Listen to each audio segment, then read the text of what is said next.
Onorevoli colleghi, intervengo anche per rispondere a una aspettativa giusta del Consiglio, per riferire delle interlocuzioni che sono avute in queste settimane sul tema importantissimo delle servitù militari e per riferire dell'audizione presso la Camera dei Deputati nella Commissione Difesa della Camera, sempre sul tema.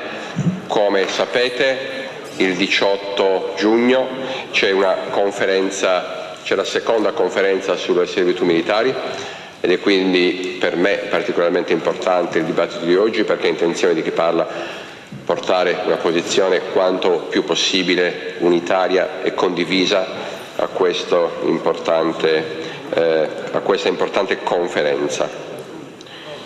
Dirò qualcosa sulla conferenza dopo, dirò però soprattutto qual è stata la posizione da me rappresentata nella audizione della Camera dei Deputati. Intanto credo che sia doveroso iniziare ricordando e sottolineando il grande rispetto che tutti noi abbiamo per il ruolo delle Forze Armate e del loro compito istituzionale. È un rispetto che è reso ancora più profondo e sincero dal legame che tutti i sardi hanno per la gloriosa storia e per il ruolo ancora oggi essenziale della nostra Brigata Sassari. Quindi credo che se c'è una regione che ha consapevolezza del ruolo delle Forze Armate è certamente la Sardegna. Quindi siamo profondamente consapevoli dell'importanza delle servitù militari al fine di addestrare in modo adeguato le nostre forze di difesa, le nostre forze che hanno un ruolo fondamentale per il mantenimento della pace in Italia e nel mondo. Quello che però la Sardegna non può non ricordare in ogni occasione istituzionale è l'assoluta sproporzione del contributo pagato dal territorio dell'isola a questa condivisibile esigenza legata alla sicurezza nazionale. È una sproporzione importante perché stiamo parlando di 30.000 ettari che sono di proprietà dello Stato e sono impegnati dal demanio militare, e in particolare di questi 30.000 i 13.000 ettari che sono gravati da servitù militari vere e proprie. Stiamo parlando di 80 chilometri di costa che non sono accessibili ad alcuna attività economico-turistica. Stiamo parlando, è un dato che conosciamo ma che ogni volta che lo rileggiamo io credo che sia piuttosto impressionante, stiamo parlando del fatto che i poligoni di Perrasiefogu e Teulada sono i più vasti di Europa. Quindi 2 poligoni più vasti d'Europa sono in Sardegna. Stiamo parlando in sostanza di un contributo della Sardegna al totale delle servitù militari italiane pari al 65%, a fronte di una popolazione che rispetto al totale nazionale è pari al 2%. Quindi parliamo di una sproporzione di dimensioni che sono del tutto evidenti e sono sotto gli occhi di tutti e sono anche riconosciute da tutti. A fronte di questa gravame delle servitù militari, dei cui costi parlerò dopo, c'è una compensazione che oggi, ma quando dico oggi dico una cosa inesatta perché sto parlando del 2010-2009, quindi l'ultimo contributo che è stato attribuito alla Sardegna è pari a 15 milioni di euro che vengono poi ripartite tra i vari territori. Ma anche qui c'è qualcosa che colpisce. Nel 1990 e il 1995, quindi nel quinquennio di oltre 20 anni fa, il contributo che viene dato alla Sardegna fu pari a 14 milioni di euro. Ma stiamo parlando di un contributo in termini nominali, quindi voi potreste pensare che il contributo è aumentato di 1 milione di euro. No, è diminuito di 5 milioni di euro in termini reali. Basta prendere... Stiamo parlando di 15 milioni di euro, è tutto tradotto in euro, erano 14 nel 90-95, sono 15 nell'ultimo quinquennio che è stato pagato. Apparentemente un incremento di 1 milione, in termini reali una diminuzione di 5 milioni, una diminuzione del 25%. come qualunque indicatore Istat ci dimostra. Quindi una cifra la cui dimensione discuteremo dopo, 15 milioni, pochi o molti, vediamo come possiamo arrivare a una conclusione su questo punto. In questo momento mi interessa sottolineare che a fronte di servitù militari che sono rimaste costantemente sproporzionate nel tempo, ci troviamo di fronte a un contributo compensativo, teoricamente compensativo, che in termini reali si è ridotto di un quarto nel giro di un paio di decenni. È un dato che non vedo citato e che va invece chiaramente citato. In più, la modalità con cui viene erogato il contributo, come sapete basta parlare con i sindaci della Sardegna per avere una fotografia immediata e chiara, è che c'è incertezza nella sua dimensione e nella sua erogazione, ritardo nell'erogazione, ancora non sappiamo quale sarà il contributo 2010-2014 per esempio, e le modalità con quale il contributo viene concesso sono modalità tali per cui l'impatto sul patto di stabilità è enorme, quindi i soldi fondamentalmente sono incerti, arrivano in ritardo, sono probabilmente pochi e spesso non possono essere utilizzati in tempi ragionevoli a causa del fatto che sono vincolati dal patto. Se il contributo venisse dato in anticipo o perlomeno anno per anno, nei tempi giusti, questo impatto sarebbe notoriamente molto meno importante, molto meno forte.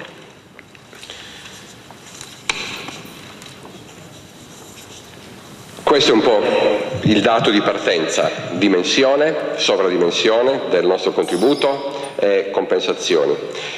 Quello che io ho detto nell'audizione della Camera è qualcosa che ha a che fare con una proposta di come affrontare una situazione così critica e così stabilmente critica in tutti questi decenni. A parere di chi parla c'è un dato strutturale che va chiarito, c'è una transizione verso un risultato atteso, c'è una mitigazione da attuare nel frattempo, mentre ci si muove attraverso la transizione verso quel risultato atteso. Iniziamo dal dato strutturale. Il dato strutturale è quello che ho già di fatto citato, la necessità di un riequilibrio interregionale. Non è ragionevole che la Sardegna continui a essere un azionista di maggioranza assoluta in queste dimensioni nella partita delle servitù militari. Ho espresso, ho rivendicato, ho portato a quel tavolo una antica rivendicazione della Sardegna che riguarda la necessità di attuare una progressiva riduzione delle aree soggette a servitù militare, con particolare riferimento a Teulada e Capo Frasca. Sono riferimenti precisi che hanno avuto riflessi anche in atti parlamentari importanti, votati a maggioranza, e che nel 2012, per esempio, hanno impegnato il governo Monti ad attuare questa progressiva riduzione, con particolare riferimento a Teulada e a Frasca, e una riconversione del poligono del Salto di Quirra di Perda Sefogo. Fino ad oggi le autorità militari hanno mantenuto una pochissimo convincente posizione secondo cui tutto sembra essenziale. Dico fino ad oggi perché tra un po' citerò qualcosa che appunto è successo ieri, che sapete. 50 anni fa le autorità militari ritenevano essenziale ciò che ancora oggi ritengono assolutamente essenziale, nonostante una guerra fredda finita, nonostante una tecnologia completamente modificata. È poco credibile che ciò che era assolutamente essenziale molti decenni fa sia ancora oggi esattamente nella stessa identica configurazione geografica possa essere considerato essenziale ancora oggi. È difficile crederlo.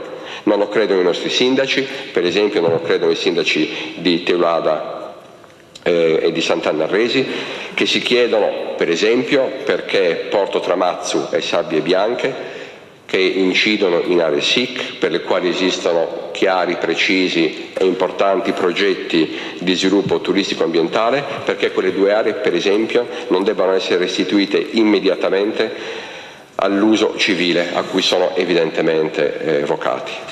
Più in generale ho chiesto una mappatura dei poligoni, una mappatura attenta, precisa, trasparente, con l'identificazione delle aree core, delle aree centrali che sono dedicate all'addestramento a fuoco, e di quelle invece non core, che possono essere disponibili sia per attività duali o per dismissione. Questo riguarda il riequilibrio. Ci sono poi problemi che riguardano conoscenza e trasparenza, a cui ho fatto riferimento nell'audizione. Il primo problema di conoscenza e trasparenza riguarda la tutela ambientale e della salute. Il Comipa ha più volte, la parte regionale del Comipa, ha più volte per esempio richiesto che siano avviate immediatamente nelle servitù militari, nei territori di servitù militari, attività di caratterizzazione e di messa in sicurezza e di bonifica, e che siano istituiti osservatori permanenti per la tutela ambientale e per la salute. Tutte cose che è assolutamente urgente fare. Questa rivendicazione è una rivendicazione forte, essenziale, non credo che sia in alcun modo negoziabile. È essenziale ovviamente per la salute dei cittadini, di chi vive in quelle aree, ma è anche essenziale per limitare gli effetti negativi delle servitù militari verso le attività economiche che si svolgono nelle aree limitrofi. È un punto fondamentale. Se c'è incertezza, se c'è assenza di trasparenza sulla situazione ambientale di quelle aree, non c'è turismo che possa essere sviluppato, non c'è agroalimentare che possa essere prodotto e venduto con successo in Sardegna e nel mondo. Ogni incertezza di ambito nella sicurezza e nella salute uccide preventivamente ogni possibile attività economica, e questo è un ulteriore danno grave che deve essere immediatamente cancellato attraverso la generazione di dati trasparenti sulla situazione ambientale e sulla situazione della salute nei poligoni. È una cosa di cui abbiamo urgentissimamente bisogno. Il secondo punto, che riguarda conoscenza e trasparenza, e cioè la necessità di avere dei dati per poterci confrontare utilmente con il governo, dati che invece colpevolmente a oggi non sono stati generati. Il secondo punto è questo, è che trovo veramente grave che ancora oggi non esistano studi indipendenti e autorevoli, basati su standard scientifici internazionali, che misurino il costo effettivo delle servitù militari, che aiutino a definire, per esempio, è un punto importante secondo chi vi parla, che aiutino a definire la differenza di costo per il governo, per esempio, tra avere una servitù di 13.000 ettari oppure una servitù, per fare un esempio, della metà, di 6.500 ettari. Oggi, dal punto di vista dei costi, dal punto di vista del governo, avere servitù di 13.000 ettari o avere servitù di 6.000 ettari non fa nessuna differenza. È come se noi vivessimo in case gigantesche o piccole, e una casa gigantesca o piccola avesse sul mercato lo stesso prezzo. È una distorsione, è una grave mancanza di una conoscenza di dati fondamentali. Il risultato infatti è questo, che quando si parla di spending review, e ne stiamo parlando tutti continuamente, e ovviamente ne parla anche il Ministero della Difesa, che è soggetto come tutti alle spending review, succede che di fronte alle spending review tutto si riduce, perché tutti i costi devono ridursi, e certamente si riducono gli aerei, si riducono i carri armati, si riducono le spese, chiamiamole vive, chiare dell'attività militare, come tutte le altre spese. C'è una sola voce di costo che non si riduce, perché non ha un prezzo chiaro, è quello della dimensione delle servitù militari. Meno carri armati, meno aerei, meno munizioni, magari si risparmia sulla benzina e sulle divise, ma c'è una cosa che rimane costante: il numero di ettari soggetti a servitù militari. E questo succede esattamente per quello che ho appena detto, perché non c'è nessuno studio serio, rigoroso sui costi delle servitù militari. Succede che i carri armati e gli aerei abbiano un prezzo chiaro definito dal mercato, succede che gli ettari che vengono soggetti a servitù militare abbiano un prezzo inesistente, abbiano un prezzo che nessuno definisce con rigore e con precisione. Allora io credo che questo sia un punto fondamentale, e sono certo che quando avremo uno studio in grado di definire con molto maggior chiarezza di ciò che si fa oggi, con molto maggior rigore di ciò che si fa oggi, il costo effettivo della servitù militare, sarà più facile discutere col governo sulla dimensione ottimale di queste servitù, e sarà molto più facile anche per i militari ammettere che molto probabilmente oggi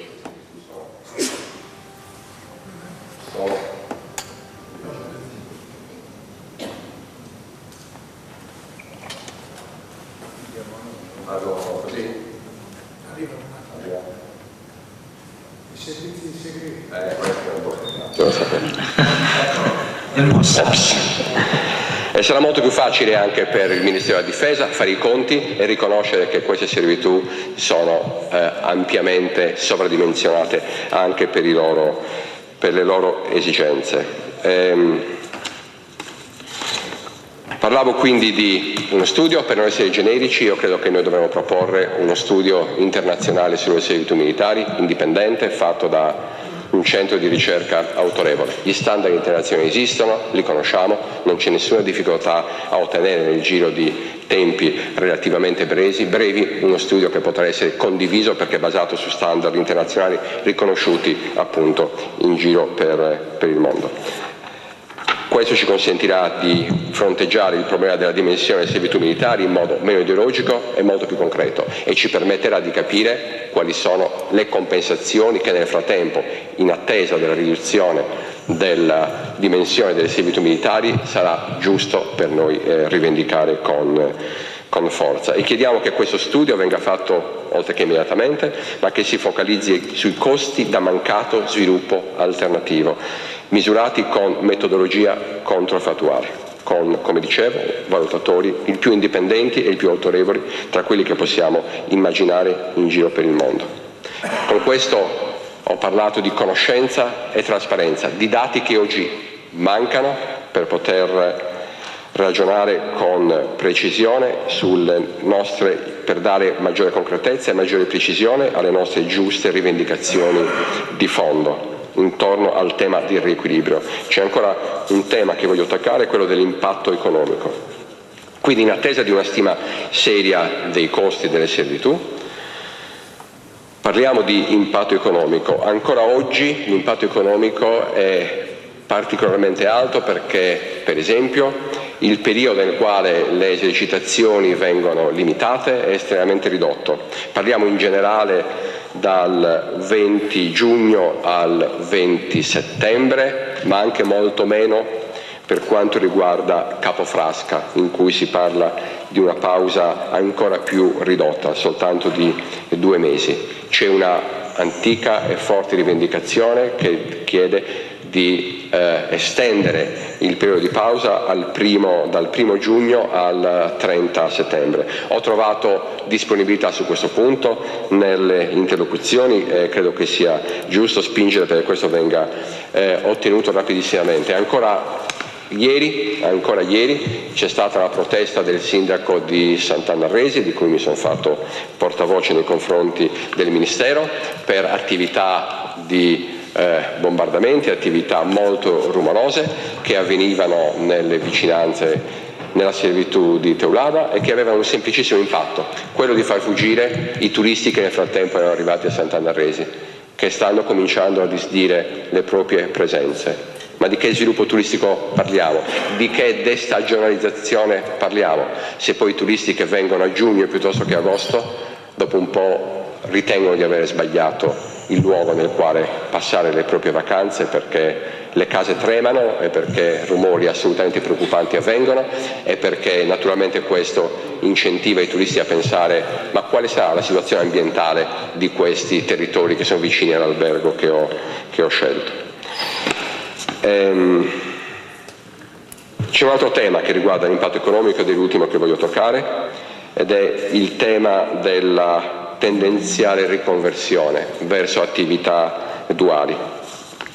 Anche qui esistono documenti tradizionali, ampiamente votati e sostenuti, che la Regione Sardegna ha avuto nei vari ambiti istituzionali, che dicono che vogliamo vedere in Sardegna molta ricerca in attività duale, quell'attività di ricerca che parte dalla ricerca militare, ma che si occupa anche della estensione alla vita civile di scoperte che si possono fare in attività militare. Ci sono state forti prese di posizione per richiedere che, per esempio, attività collegate agli esperimenti del Consorzio Italiano delle Ricerche Aerospaziali e dell'Agenzia Spaziale Italiana, della European Space Agency, possano essere in quota parte importante trasferite in Sardegna, così come c'è stata tradizionalmente una richiesta per portare verso la servitù del Salto di Quirra la sperimentazione degli aerei UAV, cioè dei droni. È un'area di ricerca estremamente importante e estremamente promettente. Io desidero generalizzare questo punto, senza entrare adesso nello specifico, dettando una regola o suggerendo la dettatura di una regola che dice una cosa molto semplice. Deve esserci una stretta proporzione tra gli investimenti di ricerca e tecnologia militare e duale, non investimenti generici, ma investimenti già finanziati dal Ministero e da agenzie, o comunque investimenti sia in corso che programmati di ricerca e tecnologia. Deve esserci una stretta proporzione tra questi investimenti e il gravame delle servitù militari. La voglio fare semplice: abbiamo il 65% del gravame delle servitù militari, dobbiamo avere il 65% della ricerca che si svolge in ambito militare e duale, finanziata dal Ministero e da agenzie nazionali e internazionali. Io credo che questa proporzione sia un modo molto utile di parlare di compensazioni tra costi e benefici. È una regola semplice, è una regola che dovrebbe essere portata in tutti i tavoli. Questo per quanto riguarda alcuni aspetti dell'impatto, e adesso concludo. Il ministro Pinotti ieri, facendo riferimento anche all'intervento da me svolto nell'audizione il giorno prima, ha dichiarato quanto segue. Ha detto: ciò che serve delle servitù militari sarà mantenuto, ciò che non serve sarà riconsegnato al territorio, nel contesto di apro virgolette, un impegno a ripensare, rivedere e ridurre.